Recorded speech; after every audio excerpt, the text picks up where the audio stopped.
Mail-in ballots are corrupt. Mail-in ballots, you can never have a real democracy with mail-in ballots. Donald Trump wants to do away with mail-in voting and voting machines, too. Good evening. I am Tom Eschen. Thank you for joining us here tonight. We have new reaction to share with you. Some calling this a scare tactic and unconstitutional. Republicans backing the proposal from President Trump, reaffirming their calls for voter ID, all in the name of election integrity. Government watchdog Common Cause New York says under the Constitution, the president isn't allowed to tell the states how to run elections. The president speaking about that in the Oval Office on Monday. End mail-in ballots because they're corrupt.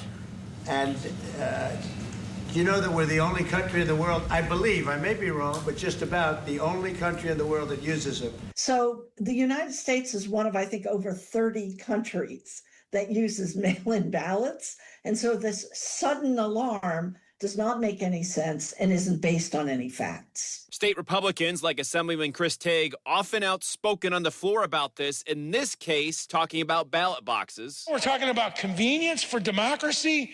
I say BS.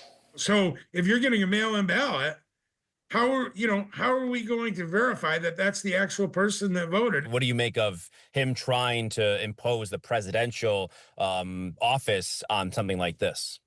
Well, I think that if you look at the election in 2024, there was a mandate for this man to be president of the United States. Democratic Senator James Skoufis, who is part of the Democratic National Committee's People's Cabinet, disagrees. Why do you have confidence in the process right now with some of those accounts in mind?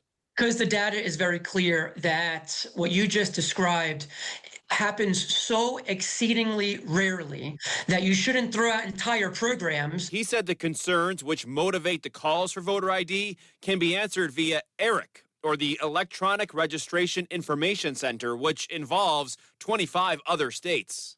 When someone moves out of New York into another state and re-registers, that other state alerts this consortium, who then tells the original state, hey, this person who used to be a New York resident has moved. That's your answer to voter ID, that instead of voter ID.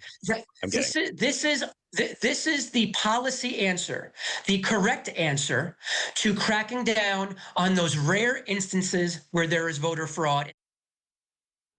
ERIC is bipartisan legislation right now waiting for a call to the governor's desk. More on these conversations with the lawmakers at 10:30 o'clock tonight.